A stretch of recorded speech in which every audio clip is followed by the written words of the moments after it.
Parliament में भी parliament को पूरी तरह से ठप करने का प्रयास कांग्रेस पार्टी कर रही थी।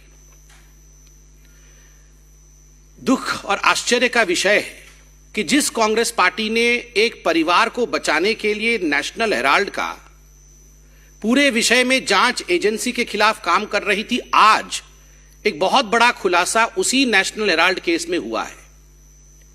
2013 का यह केस है, किंतु 1960 में कांग्रेस के अंदर ही 4 बार के उनके उत्तर प्रदेश के मुख्यमंत्री आदरणीय चंद्रभानु गुप्ता, जो उत्तर प्रदेश के 50 से 60 के दशक के बीच में एक बहुत बड़े लीडर हुए, नेता हुए, जो 4 बार के उत्तर प्रदेश के मुख्यमंत्री कांग्रेस की तरफ से रहे, अब उनकी एक किताब छपी है विगत वर्ष।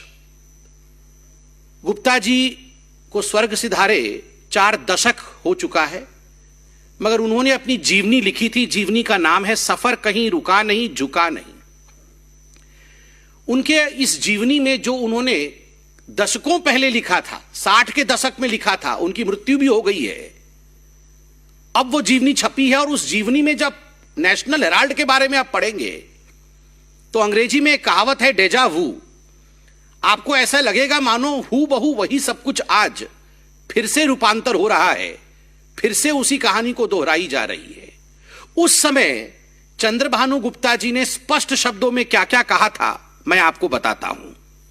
किताब में चंद्रभानु गुप्ता जी कहते हैं कि जो नेशनल हेराल्ड है उसके फंडिंग को लेकर बहुत सारे सवाल हम सबके मन में उठते रहे। जिस प्रकार से ये नेशनल हेराल्ड है, ये कोई कांग्रेस की पत्रिका नहीं है। चंद्रभानु गुप्ता जी कहते हैं ये कोई स्वतंत्रता संग्रामियों के लिए या भारतवर्ष की कहानी को प्रतिपादित करने की कोई अखबार नहीं है। ये अखबार जो है ये केवल नेहरू, जवाहरलाल नेहरू और इंदिरा गांधी को महिमा मंडित करने के लिए है, और इसके लिए जो फंडिंग की जाती है उसमें गड़बड़ है। यहां तक चंद्रभानु गुप्ता कहते हैं कांग्रेस के 60 की दशक में कि यदि कोई इन्वेस्टिगेटिव एजेंसी, कोई जांच एजेंसी नेशनल हेराल्ड पे जांच खोल ले और उसके पैसे के विषय को अगर देखना शुरू कर दे तो बहुत बड़ा खुलासा, a big exposé will happen, बहुत बड़ा खुलासा हो जाएगा। आप सोचिए, ये जो परिवार है नेहरू परिवार, ये परिवार तब भी भ्रष्टाचारी है, तो ये भ्रष्टाचार इनको विरासत में मिली है। ये केवल सोनिया जी और राहुल जी भ्रष्टाचारी है ऐसा नहीं है, विरासत में परिवार में भ्रष्टाचार चला आ रहा है। और इसका जो खुलासा है ये चंद्रभानु गुप्ता जी करते हैं, उनके खुद के 4 बार के मुख्यमंत्री करते हैं। वो आगे कहते हैं, the policy of the National Herald was to promote the Nehru family only. एक ही पॉलिसी थी कि नेहरू फैमिली को प्रमोट किया जाए, और फ्रीडम ऑफ प्रेस के नाम पर जो भी नेहरू गांधी परिवार के खिलाफ कहता था, किस प्रकार से उनके खिलाफ मुहिम छेड़ा जाए, यह नेशनल हेराल्ड का मुख्य उद्देश्य था। उसमें कहते हैं कि उस समय भी यह बहुत ध्यान देने योग्य विषय है, गलत तरीके से नेशनल हेराल्ड ने कांग्रेस से पैसे लिए। जो पैसे लोगों ने कांग्रेस पार्टी को दिए थे, चंदा में दिए थे, डोनेशन में दिए थे, उस पैसे को नेशनल हेराल्ड में लगाया गया। सोच के देखिए, आज भी 90 करोड़ रुपए का विषय चल रहा है कि किस प्रकार से करोड़ों रुपए कांग्रेस पार्टी से गलत तरीके से, असंवैधानिक तरीके से, इलीगल तरीके से money was siphoned from the Congress party to the National Herald and from National Herald back to the mother and the son duo, the company called as Young India. तो ये जो मनी सर्किटिंग थी वो उस समय भी चल रही थी, और कांग्रेस का पैसा उस समय भी नेशनल हेराल्ड में गया था। सोच के देखिए, भ्रष्टाचार बेरोक टोक, अनस्टॉपेबल, मतलब भ्रष्टाचार और करप्शन तब से चल रहा है, नेहरू जी के समय से। और आगे चंद्रभानु गुप्ता लिखते हैं कि नेहरू जी को इस पूरी कंपनी का डायरेक्टर बनना था, इसलिए किस प्रकार से उन्होंने कई बड़े नेताओं का नाम लिखा है, पुरुषोत्तम दास टंडन, शिव प्रकाश गुप्ता, आचार्य नरेंद्र देव और खुद चंद्रभानु गुप्ता, कि हमें फोर्सफुली अपने जो शेयर्स थे उन्हें बेचने पड़े ताकि नेहरू जी के पास 100 शेयर आ जाएं और वो कैसे भी येन केन प्रकारेण डायरेक्टर बन जाए ताकि कंट्रोल उनके पास चला जाए। और अगर कोई इन्वेस्टिगेटिव एजेंसी नेशनल हेराल्ड को इन्वेस्टिगेट कर लेगी तो बहुत बड़ा खुलासा होने वाला है। ये 60 के दशक में चंद्रभानु जी ने कहा था, और मैं तो कहूंगा गुलाम नबी जी केवल अभी नहीं है, उस समय भी कांग्रेस के अंदर गुलाम नबी जी थे जिन्होंने सच्चाई को सामने रखा, सच्चाई को उजागर किया और जो कांग्रेस के अंदर की गड़बड़ियां हैं उन विषयों को जनता के बीच रखा। बंधुगण, हम लोगों को कोई बता रहा था अभी, आप में से किसी बंधु ने बताया कि कल शायद भारत तोड़ो आंदोलन शुरू कर रही है कांग्रेस पार्टी।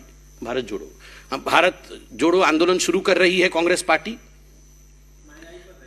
हाँ, कल भारत जोड़ो कुछ आंदोलन शुरू कर रही है कांग्रेस पार्टी को। इस प्रेस कॉन्फ्रेंस के बाद हमारी हिदायत है, भारत केवल वही जोड़ सकता है जो भ्रष्टाचार छोड़ सकता है।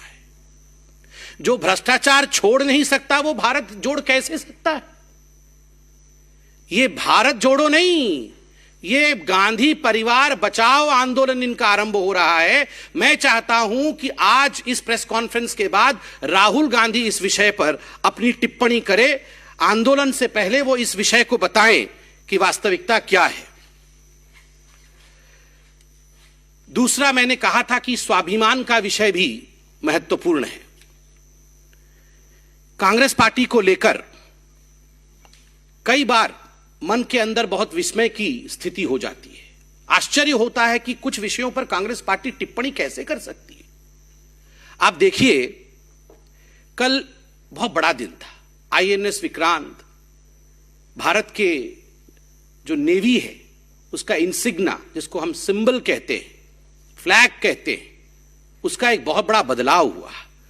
उसमें भी जिस प्रकार कांग्रेस पार्टी कह रही थी उस पर तो मैं जवाब दूंगा, मगर एक खुशखबरी पहले मैं आपको बताऊं। आप सभी जानते हैं आजादी का अमृत महोत्सव मनाया जा रहा है। 75 वर्ष पूर्ण हुए हैं भारतवर्ष को आजाद हुए, और ये सुंदरता देखिए, हम अंग्रेजों से आजाद हुए 75 वर्ष पहले, और कल के दिन ये खबर आई कि अंग्रेज साम्राज्य यूके को पछाड़ करके भारत वैश्विक आर्थिक जगत में, इकोनॉमिक वर्ल्ड में और इकोनॉमिक पोजीशन में भारत कल 5वें नंबर का देश बना, और यूके जो 5वें नंबर का देश था वो 6ठे पोजीशन में चला गया। UK has become the 6th biggest economic power, and India has taken over UK to become the 5th largest economic power of the world. और वह भी जब 75 वर्ष पूर्ण हो रहे हैं हमारे स्वतंत्रता के। This is something like a poetic justice. हम जिनके अंतर्गत थे आज हम उनसे बड़े हो गए हैं। हम जिनके अधीन थे आज आर्थिक रूप से उनसे बड़े हो गए हैं, उनसे आगे निकल गए हैं। मोदी है तो मुमकिन है। ये जो रिफॉर्मिस्ट और performance oriented governance Modi ji ने दिया है उसका नतीजा है कि आज हिंदुस्तान आगे निकला है। मगर कांग्रेस है कि उसका जो कॉलोनियल माइंडसेट है वो अभी तक जा नहीं रही है। आश्चर्य का विषय है, कल नेवी के फ्लैग में चेंज किया गया, बदलाव किया गया। मैं आपको दिखाना चाहूंगा। आप देखिए, 50 से 2001 के बीच यह थी इंडिया के नेवी की फ्लैग, जिसमें आप एक क्रॉस देख सकते हैं। ये क्रॉस जो है सेंट जॉर्ज का क्रॉस है, उनकी निशानी है जो ब्रिटिशर्स ने लगाया था। जब 2001 और 2004 के बीच में वाजपेयी जी की सरकार रही तो आदरणीय वाजपेयी जी की सरकार ने ब्रिटिश के इस निशानी को मिटाया था, हटा दिया था। उसके बाद पुनः सोनिया जी के आग्रह करने पर कि इस निशानी को, सेंट जॉर्ज की निशानी को, अंग्रेजों के इस निशानी को पुनः स्थापित की जाए, उसे मिटाई ना जाए, तो अंग्रेजों के उस निशानी को पुनः स्थापित किया गया। और आज हम गर्व के साथ कह सकते हैं कि मोदी है तो मुमकिन है। आज मोदी जी ने दोबारा जो कॉलोनियल इंसिग्ना था, जो एक ब्रिटिशर्स की निशानी थी हमारे फ्लैग में, उसे निकाला है। और सबसे बड़ा विषय है छत्रपति शिवाजी महाराज और मराठा, जिन्होंने हिंदुस्तान को एक सशक्त नौसेना दिया था, उनके सील को स्थापित किया है, कहीं ना कहीं भारत के स्वाभिमान को स्थापित किया है।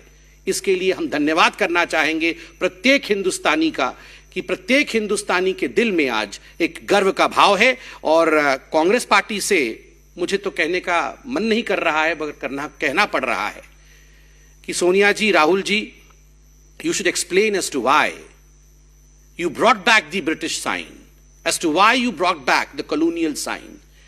And कल तो खुशी का दिन था, उस पर भी इस प्रकार से मातम करना मुझे लगता है ये उचित नहीं है।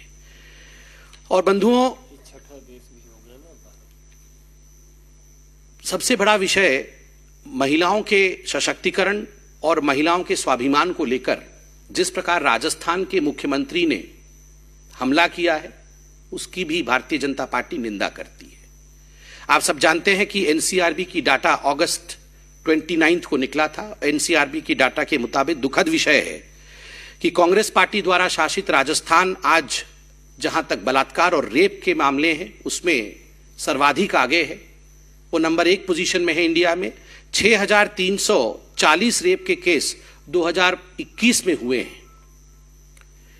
जिस प्रकार का परफॉर्मेंस लॉ एंड ऑर्डर को लेकर राजस्थान का रहा है, जब अशोक गहलोत जी से इस पे सवाल पूछा गया तो मुझे तकलीफ हो रही है। अशोक गहलोत जी ने जिस प्रकार का जवाब दिया, दैट वाज क्वाइट इनसेंसिटिव। वो महिलाओं को लेकर असंवेदनशील था। अशोक गहलोत जी ने कहा कि कोई फॉरेनर या बाहर के लोग आके रेप नहीं करते हैं, ये तो घर वाले ही कर देते हैं। लड़की के जो अपने रिश्तेदार होते हैं, जानकार होते हैं, वो तो घर वाले ही ऐसा काम करते हैं। और 56% केस ऐसे हैं जो लड़कियां झूठ बोलती हैं, उनके रेप नहीं होते हैं, वो आके झूठे केस दर्ज करती हैं। और ऐसी लड़कियों के ऊपर कार्यवाही करूंगा मैं। विक्टिम्स जो हैं, जिनके साथ अन्याय हुआ, उनके साथ खड़े होने के बदले, उनके मनोबल को बढ़ाने के बदले अगर एक मुख्यमंत्री इस प्रकार का बयान देगा कि 56% लड़कियां झूठी है और उनको मैं दंडित करूंगा, तो क्या महिलाएं जाकर पुलिस स्टेशन में रिपोर्ट दर्ज करा पाएंगी? क्या महिलाएं सशक्त महसूस करेगी राजस्थान में? क्या महिलाएं निडर होकर, निर्भीक होकर अपने विषय को कानून के सामने प्रतिपादित कर पाएंगी? कदाचित नहीं। मुझे तो बड़ा कष्ट होता है कि इस प्रकार के बयान से अशोक गहलोत जी कहीं ना कहीं जो कांग्रेस की माइंडसेट है उसे दर्शाते हैं। और मैं निवेदन करूंगा आप सभी पत्रकारों से भी कि इस विषय को लेकर अशोक गहलोत जी से क्लैरिफिकेशन जरूर मांगा जाए, उनसे माफी जरूर मांगी जाए। तो आप बताइए। कर रहे हैं और 2-3 मुद्दे उन्होंने उठाए हैं। सबसे पहला और बड़ा मुद्दा, उन्होंने एक बार फिर से नेशनल हेराल्ड मामले को लेकर राहुल गांधी और सोनिया गांधी पर हमला बोला है। और इसके पीछे को लेकर उन्होंने एक रेफरेंस दिया है वरिष्ठ कांग्रेस नेता और उत्तर प्रदेश के पूर्व मुख्यमंत्री रहे चंद्रभानु गुप्ता का, जिनकी किताब अभी प्रकाशित हुई है, सफर कहीं रुका नहीं, झुका नहीं। और उसमें उन्होंने नेशनल हेराल्ड को लेकर कुछ टिप्पणियां की है, उसने हमला बोला। इसके अलावा कल आईएनएस विक्रांत भारतीय नौसेना को प्रधानमंत्री नरेंद्र मोदी ने समर्पित किया है। और जो नौसेना का ध्वज था उसमें अभी भी ब्रिटिश कॉलोनियल की जो निशान थे, छाप थे, उसको हटाया गया। उसको लेकर बीजेपी का आरोप यह है कि 2000 में जब अटल बिहारी वाजपेयी की सरकार थी तब उसे हटा दिया गया था। 2004 में जब वापस यूपीए की सरकार आई तो उसको फिर से बहाल कर दिया गया। तो ये क्यों बहाल किया गया? कॉलोनियल निशानी को दोबारा से क्यों नौसेना का हिस्सा बनाया गया? ये सवाल बीजेपी ने कांग्रेस से पूछा है।